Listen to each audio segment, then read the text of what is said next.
Hear the word of the Lord.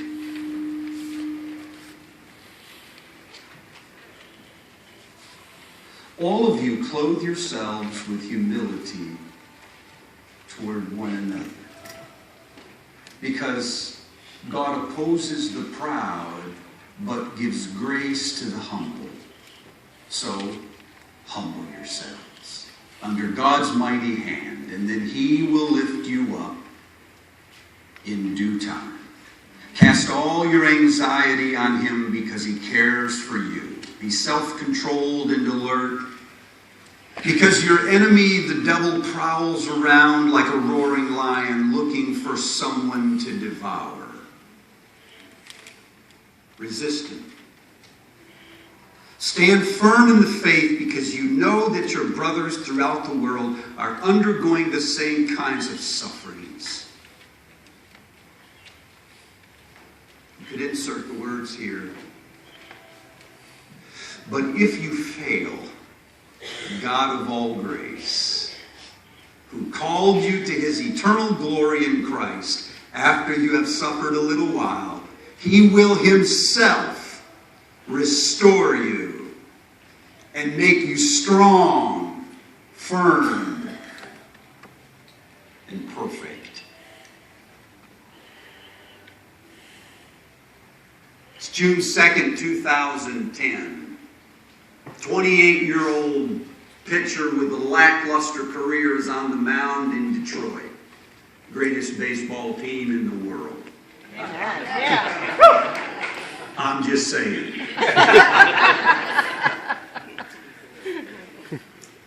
He's got 2 outs in the top of the 9th inning. He's got no one on base. He's got a 1-1 count against Jason Donald, who's a shortstop for the Cleveland Indians. In fact, there's not been anybody on base the entire game. So far, this 28-year-old with a lackluster career is pitching the game of his life. It's called the perfect game. It's when you retire 27 batters in a row. There's no run, there's no hits, there's no walks, there's no hit batters, there's no errors. It's just 27 up and 27 down. And so far, he's had 26 up and 26 down, and half of the 26 have been grounders. He is on his game. With a 1-1 count on Jason Donald, the shortstop hits a ground ball to the right side of first base.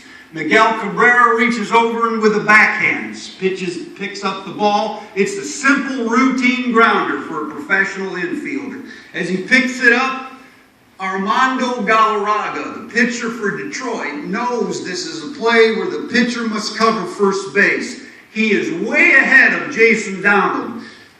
Cabrera turns around, flips the ball over to Galarraga, who is standing on first base. Jason Donald, seeing the play will be close, stretches to try to beat the throw, but he doesn't get there in time, and the umpire calls him safe.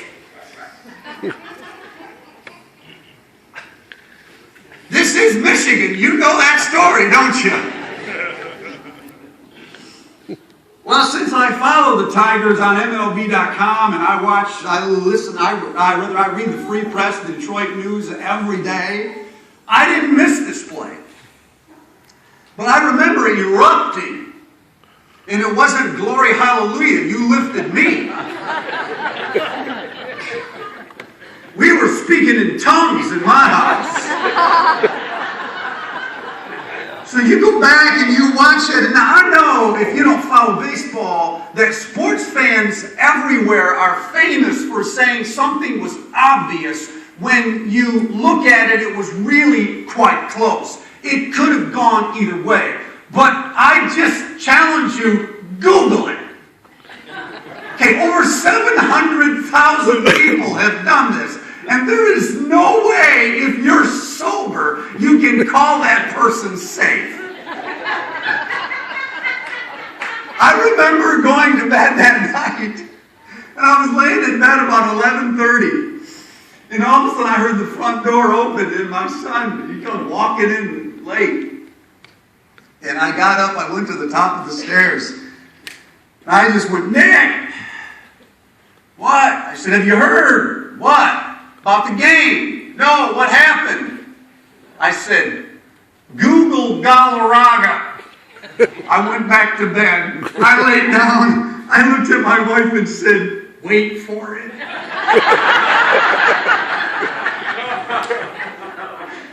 It was about 60 seconds later, and there was this volcanic eruption in the floor below. It's like, what? That's ridiculous.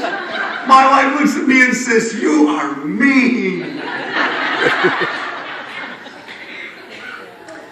The umpire at first base was James Joyce. He's a 23-year veteran in the game, arguably the best umpire, if not the best, one of the best in the game. And he said, when I made the call, I was pretty sure I got it right, but it wasn't until I was walking off the field afterwards that I started to think that maybe I'd blown the call. And so he went into the umpire's dressing room and had the assistant immediately cue up the video so he could watch it. He watched it one time and never watched it again. He didn't have to. When he watched it, he said, I blew it. It was the most important call of my career. It was right in front of me, and I kicked it. I kicked it from here to that wall. I cost that kid the perfect game. And then he did something almost unprecedented. He asked the umpires to come into the dressing room around him, and he confessed to the fellow umpires, I blew this call tonight. And then even further, he dismissed the press and brought in Armando Galarraga. And when Galarraga got into the room, he said, I looked at him and I thought, gosh, he's as red as a tomato. And when the 28-year-old pitcher came into the umpire's dressing room, James Joyce just stood there and looked at him for a while, started to well up with tears. And the first thing he said was, Lo siento, I'm sorry. He said, kid, you were perfect tonight. I was not. Sports Illustrated magazine picked up the story and said the imperfect call ruined the perfect game. They called it the most heartbreaking call in baseball history. James Joyce got in his car that night and he drove to Toledo, Ohio after the game. His mother, 86-year-old Eloise, still living in the 3-bedroom, 1-bath brick house in Toledo where James Joyce was raised. And he said as he was walking up the front sidewalk, he could hear from the stoop the television was on. And he stepped into the living room and he said, Mom, did you watch the game? She said, I started to, but I got distracted, watched something else. He said, Mom, turn the television off. Something happened. And tomorrow it's going to be all over the news. He was wrong. It was already all over the news tonight. By midnight that night, James Joyce was the most Googled name on the internet. The following day, when Joyce got up from Toledo, drove back to the ballpark where he would now umpire behind home plate, something even more unprecedented happened. When the Tigers went out to hand the starting roster to the umpire, they sent Armando Galarraga out. And the two men met at home plate, and they embraced. They hugged. James Joyce, this big burly umpire, started to cry a second time. GM showed up with a Corvette and gave it to Galarraga. The following week, Sports Illustrated put an article out titled simply, A Different Kind of Perfect. They said that the sportsmanship that was portrayed by two men in Tiger Stadium that night, while it was filled with controversy and it clearly had its flaws, was a different kind of perfect. I remember reading that and thinking to myself, is there really such a thing? Perfect is a Latin term. It means flawless, impeccable.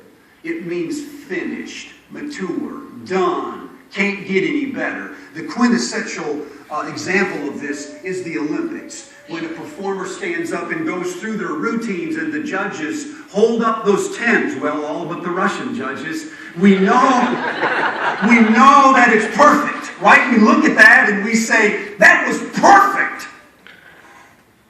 And so every artist, every composer, every architect, every builder, every writer is striving for that perfection that is mature and complete and flawless and impeccable.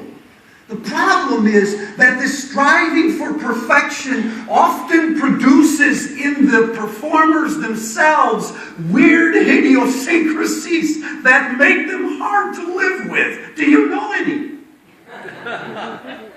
You love the product. You love what that obsession produces, but you can't stand the obsession. It's almost like the driving for perfection must flaw the character, or it can't produce perfection. So I find myself thinking, there better be a different kind of perfect. Because the only kind I know is killing us. You find, this is a holiness church. And you find holiness people who are trying to maneuver through life with a flawless, impeccable, perfect score at the end of life. And the obsession with that makes us morbidly introspective. We're navel gazers, always wondering what we did wrong. Because we can't live with imperfection. People, there better be a different kind of perfect. Fortunately, there is. There is a kind of perfect that doesn't ignore your flaws. It doesn't tolerate your flaws. It doesn't even live alongside of your flaws. What it does is it takes your flaws and it pulls them up into something that is bigger than performance. Something that is relational. Not legal. You're just looking. Dude, that is a head full of difference. You understand, most of your relationship with God, even in a holy church, holiness church, is legal. You see sin as the transgression of a known law of God. That's a legal definition of sin. You do not probably identify sin as something which impairs the trust in a relationship. That's relational. So you can even the score with all the confessions you want and never really repair the relationship. And that is what perfection is all about. And so the Bible is filled with people who have a different kind of perfect. Moses, for instance. This is a guy that's told, speak to the rock. But he spent so long with people who don't want to follow him. He smacks the rock. And there's a price to pay. The Lord says to him, for this you will not enter the promised land. Some people are quick to point that out and say, see, sin will cost you. Yeah, we'll keep reading because the last chapter in Deuteronomy says, of all of Israel's leaders, there was never one more beloved than Moses. He wasn't flawless, but he was a different kind of perfect. David is this way, isn't he? He is this valiant king after whom every other king would be named. They're in the lineage of David. Not Saul, even though Saul was the first king. It was David who cast a long shadow over Israel's history, and yet there was that one night. And yet, to the end, people are traced to the lineage of David. Was he perfect? Yes, but it was a different kind of perfect. Enter Peter. I read from 1 Peter. Peter's the first one to do everything. He's in a boat. He looks over and Jesus comes walking on the water. And while the other disciples are calculating their chances, Peter says, I'm in. He jumps overboard, takes a couple steps, and down he goes. So there is this eagerness, this desire, and yet these flaws. Remember a couple nights ago I talked about Peter's great confession where he said, you are the Christ, the Son of the living God.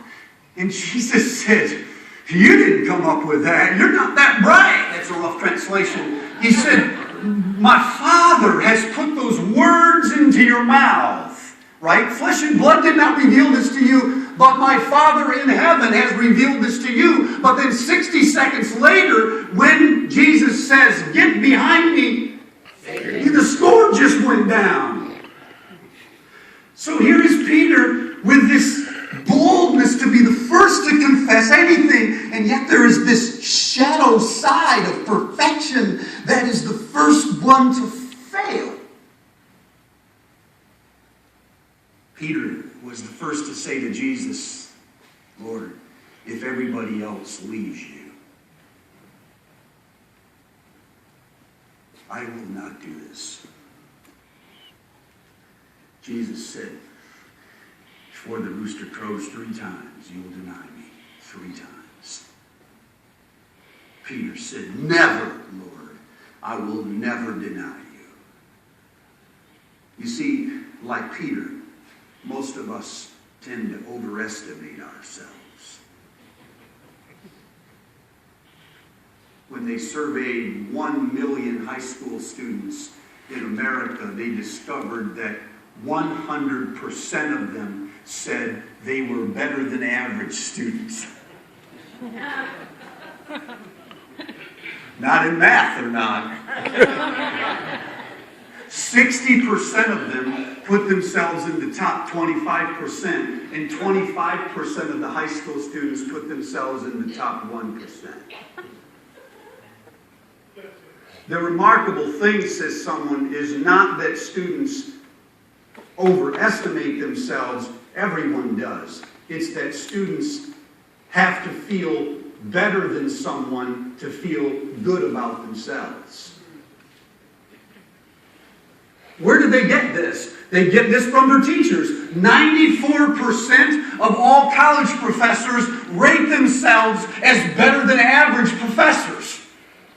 These are people with PhDs, people. Consistently, from survey to survey, 30 to 40% of the leaders in business say they are better than average businesses.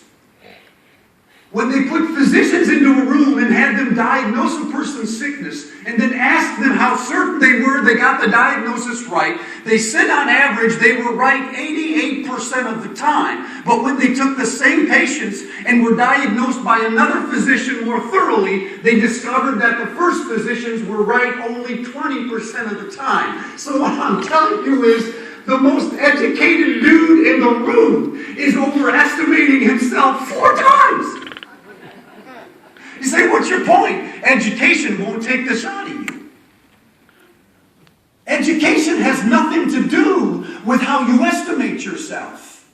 If it does anything, it inflates one's self-importance. It doesn't give one a more accurate view of himself. We are inclined to overestimate ourselves. And so the first thing we can do this morning is just to say, you know what? I have that tendency. Whenever somebody else makes a mistake, I tend to overestimate the problem. And when I make a mistake, I tend to underestimate the problem. Don't fight it. Don't bicker. Don't say, oh, he doesn't know what he's talking about.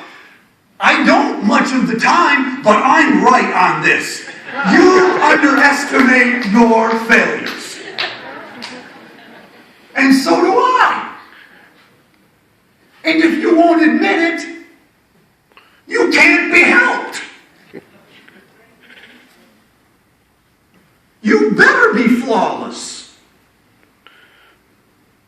Because no other kind of perfection is open to you. I know this. I've tried it. I've tried it. And it will kill you. And it will suffocate your soul.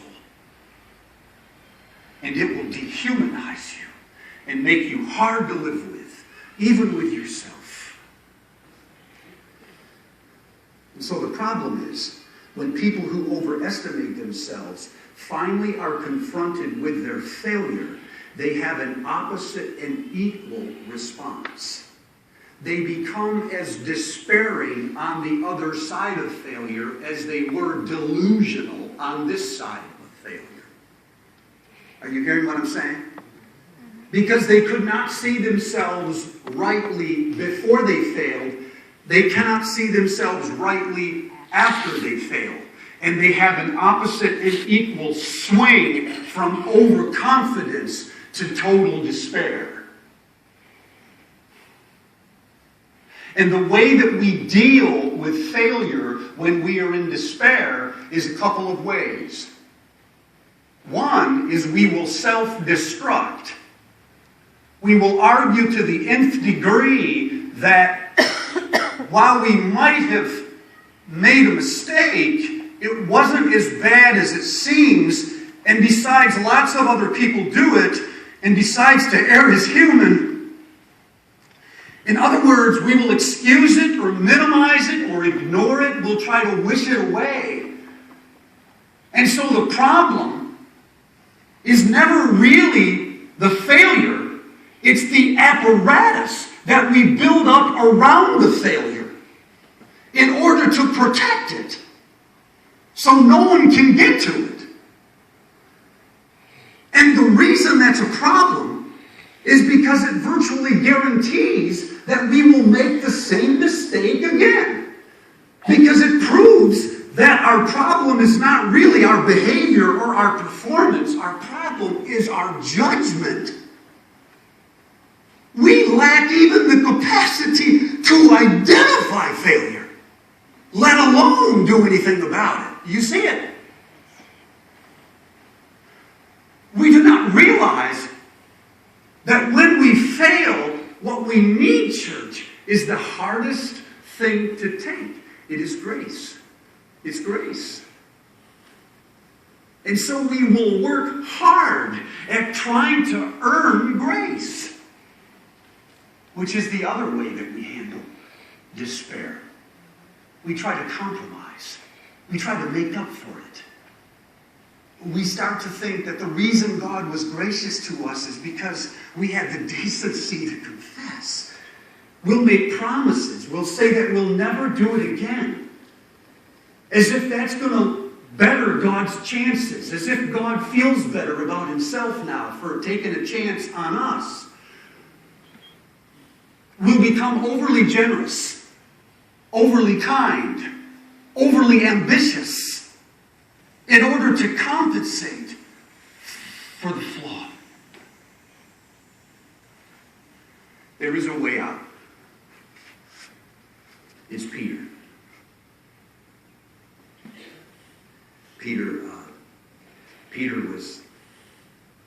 He was out in the boat one day after the resurrection, out at the sea. It's John 21. You know the story. Hang in there. Jesus is 100 yards away, the text says. He's a football field away. And he comes up to the shore and he looks out.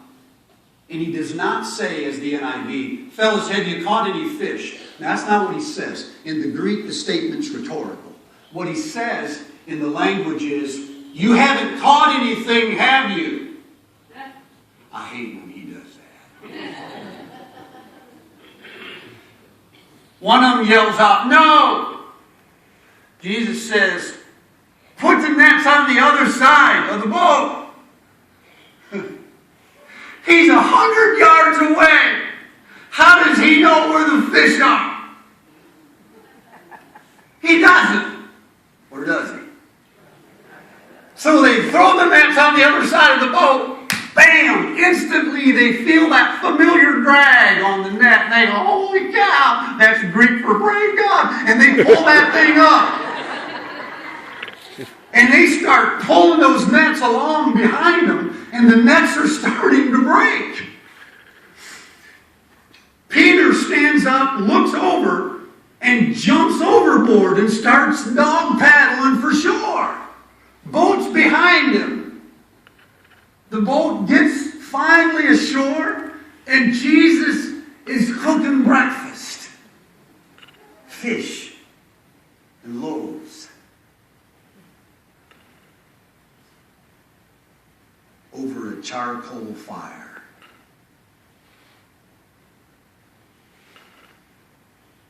Peter thinks to himself, I haven't seen a charcoal fire since the night I betrayed him. The woman was sitting by a charcoal fire when I told her I didn't know who he was. He must be thinking to himself, is he recreating the scene here? Is this some kind of cosmic, passive-aggressive anger? Jesus never says a word. Then he says this. Wait for it. He says, take some of the fish that you caught and put it here with mine. In what is one of the most simple and beautiful acts in the New Testament, Jesus is inviting the one who has denied him to come for breakfast. Now you have to understand, back in those days, people didn't eat dinners or meals with enemies. Food was scarce. You didn't waste it on people you didn't like. And so whenever you had a meal with someone, it was an extension of your friendship. It was a way of saying, I accept you, I like you, I'm attracted to you.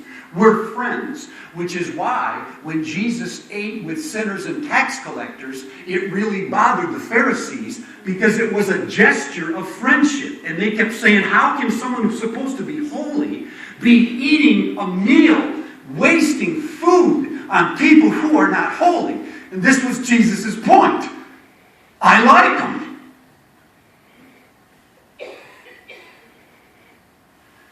So in a simple act, Jesus offers Peter to join him for a meal. They sit down, they start to eat. Neither one says the other person's name. You like to think that this was that kind of a running to one another and embracing. It was not that moment. It was this kind of awkward, real tense moment while Peter eats and he looks at Jesus thinking to himself, when's he going to say it? And what's the first thing Jesus says after the meal? Peter, you love me? Seriously? That's what you want to know? Like, you don't want to know if I'm going to do this again? You don't want to know why I did this? You don't want to know what's wrong with me? Is if Jesus says no, that's what you would ask. If somebody did something to you. What I want to know is, do you love me? What a powerful question. What a powerful... You realize a relationship with God can go no further until we start there. Do you love me? Yes or no? It doesn't matter why you did it. It doesn't matter whether you ever do it again if you don't love me. Because holiness moves on the currency of love. Forgiveness is given not simply in exchange for confession, but out of gratitude for love. Do you love me? It's what he wants to know. The only way into a different kind of perfect is to stand up in the middle of our flaws and to say, in spite of what I have done, in spite of the ways that I have failed, or in failing still, I love you. And so he says, Lord, you know all things. You know that I love you. Jesus says, feed my sheep. Peter, you love me? Lord, didn't we have this conversation? You know that I love you. feed my sheep. Peter, you love me. Lord, is there an echo in here? You know that I love you. Jesus says, feed my sheep. People like to say, you know why he said it 3 times? Because he was giving Peter 3 mulligans for 3 flaws. Problem is you can't prove it. Because John, who writes the gospel, moves the Greek language around all the time. You can't prove whether phileo and agape are intentional, whether Jesus actually said it or not. So you're left asking yourself, why does he ask something 3 times when he knows all things? I have another theory I can't prove. He wants to know.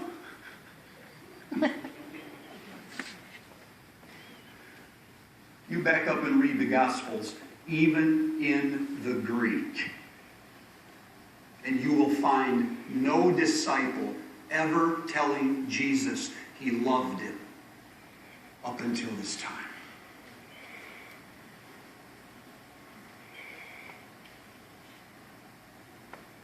We got disciples obeying him, trusting him, serving him. They go get him stuff. They worship him, but they don't know how to tell him they love him. Something changes in a relationship when you have the courage to say, I love you. This morning, that is what I want you to do. If you found yourself or find yourself living a life that seems terribly flawed to you, I want this morning for a moment for you just to put the defenses down. I don't want you to make promises. I don't want you to say you're going to try harder, you'll never do it again. You don't know that.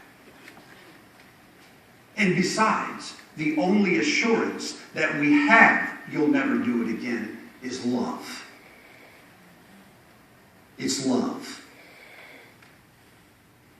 Because love pursues and love restrains. So it's love. So I just want you to have the courage to say, I love you, Lord. All flaws, all mistakes, all of it. Just pull it up into something that is higher and bigger than a perfect performance. Take your flaws and say, all of them, come with me, and I love you. And you'll be a different kind of perfect. When we were kids, my dad used to be visited by the district superintendent, and to keep us busy, he'd hand us paper and crayons. Put us in the back room, myself and my 2 sisters, and we'd start to draw. Invariably, while I was in the middle of drawing my masterpiece, my sister would reach over and with a brown crayon just make a mark on my paper. I don't know why she did this. I would jump up and run into the room with the DS and my dad and interrupt this high cabinet meeting. And I would cry and I would say, look what you did to my picture. And my dad would go, brown. She used a brown crayon. Make it a tree. I would go, what? She used a brown crayon. She put it lower on the page. Make it a tree. It'll come right out of the ground. It'll fit perfectly. I used to think, man, I came in here for justice, not an art lesson. You need to fix this. And my dad is thinking, you want justice or do you want favor? Do you want to sit here or do you want to move on? Do you want to cry about the flaws or do you want to take the flaws and build them into your little masterpiece? This is exactly where some of us are this morning. We've got the flaws and the marks that either we or someone else has made on our lives. Either we've done it or someone's done it to us. And we've stopped there. We cannot move on. And this morning, all I'm asking you to do is to just take it up in the love of worship. Would you stand with me?